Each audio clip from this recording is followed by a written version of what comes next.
What's up, YouTube? Welcome back. We've got some interesting testing for you today. Anybody that's been watching the channel for our handgun testing and some of our other stuff has maybe noticed the picnic table we always use at the range we always use here.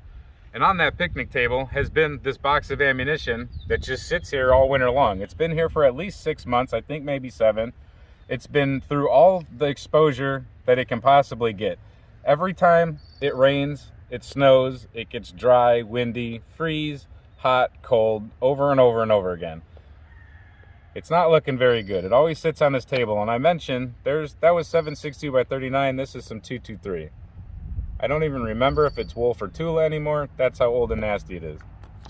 So in a previous video, I mentioned that we were going to shoot this and see what happened after the winter. Like I said, it sits here and it thaws and freezes and thaws and freezes, and I want to know how it's going to perform.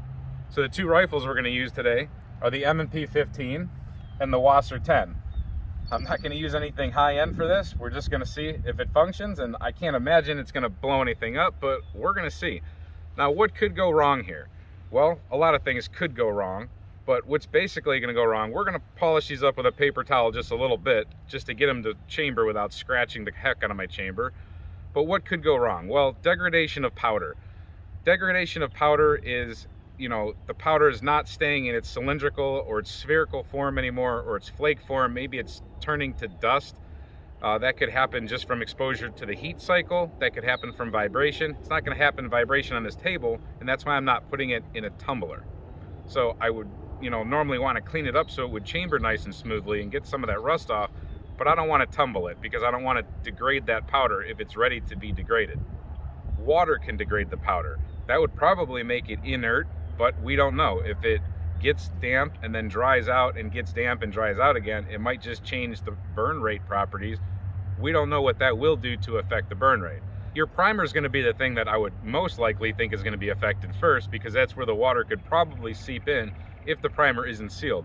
Usually Wolf and Tula, they seal their primers and they seal their bullets on half the rounds that they send out, so that shouldn't be a problem. But if water does get in there, it's going to hit the primer and most likely make that primer inert.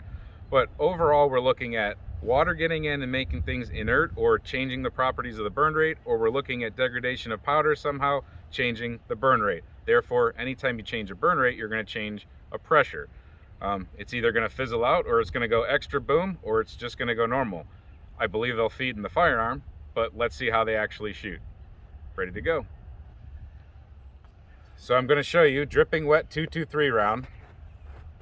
This is definitely one that's been out there. I'm going to clean it off. I'm going to keep the video rolling because I don't want anybody to doubt what I'm doing.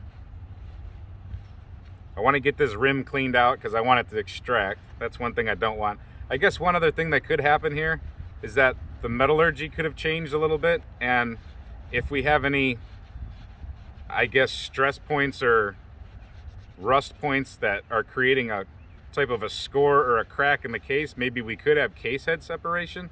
That's possible, but I think we're all right. It feels rough, but it doesn't feel, it feels pretty bad. I was gonna say it doesn't feel terrible, but it feels pretty bad. Now I'm gonna scratch my fingernail on there and maybe you can hear it and see it, but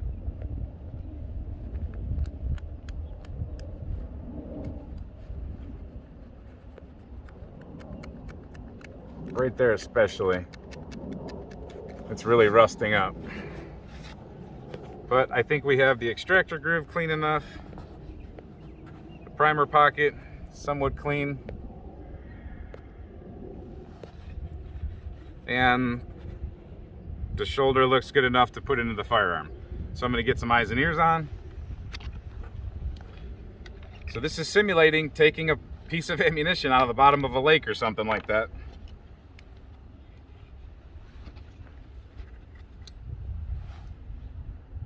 So, worst case scenario. We have a 20 round magazine. We're only going to put one in here.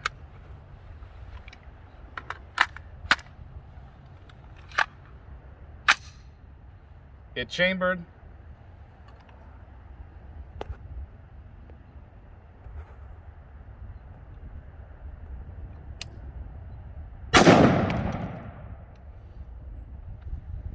and it fired.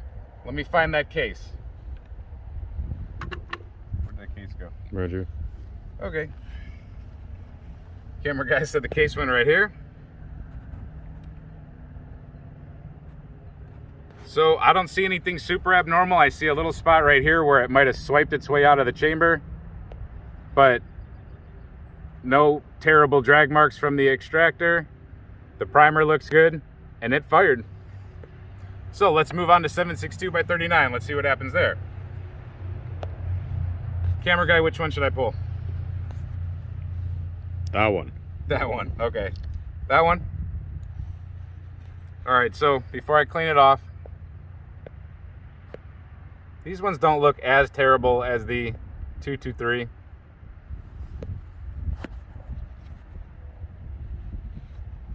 I don't know what brand they are, but they definitely have a primer sealer on there, so that's always a good thing.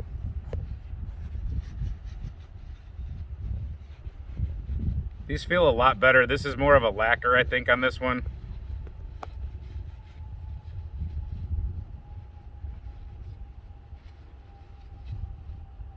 Looks clean enough for an AK. So again, a 20 round magazine, and we're gonna put one in there.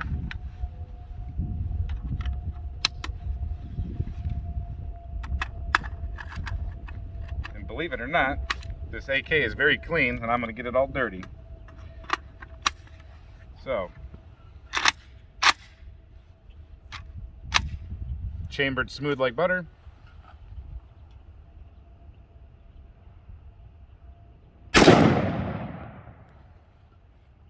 Shot just fine. Did you see where the case went?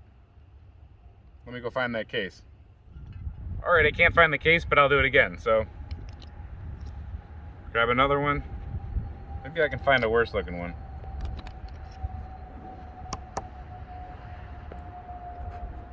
That one's not terrible looking, but we'll clean it up real quick and throw it in there. This time, we're gonna catch the case.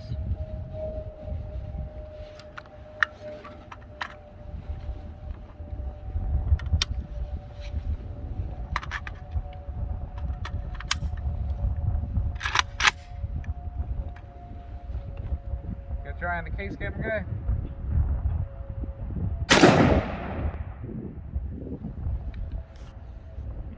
All right.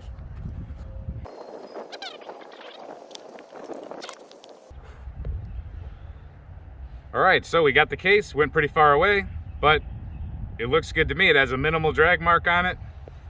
Maybe you can see right there, just a tiny, tiny one. Primer looks good. Extractor groove looks good. No blowouts. I'd say winner, winner, chicken dinner when it comes to the steel case ammunition.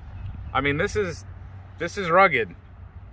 This is not a pretty situation, but they fire, and I bet you they'll all fire. I don't want to keep doing it because I'm sure it's just not good for my chamber, but there you go, guys. These two rifles also, you got to hand it to them. The M&P 15, this is the original. There's no forward assist. This is the Sport 1. This gun has never failed me. It's just awesome. I've had some wolf ammo that tumbled out of the barrel. It was just terrible out of here, but it still fired. Nothing has ever stopped this firearm. The Wasser, anybody that knows a Wasser knows a Wasser's not going to really fail you. It might not be the most accurate thing, but it'll eat just about anything you could ever give it. Never, either one of these guns, I promise you, have never had a malfunction. I love these two. These are the go-to as far as reliability. So, I hope you like what we do here at The Turkey's Opinion. Weird stuff like this, sometimes interesting, cool learning stuff. I do it to my firearms so you don't have to, so please don't try anything that I've done at home. We're on a controlled, closed range here. This is a private range. I'm sure there's gonna be a few people who flip out because I did it anyway, but my guns, my ammo, my hands, my backyard. Anyway, thanks for watching, and until next time, stay safe, have fun, and keep shooting.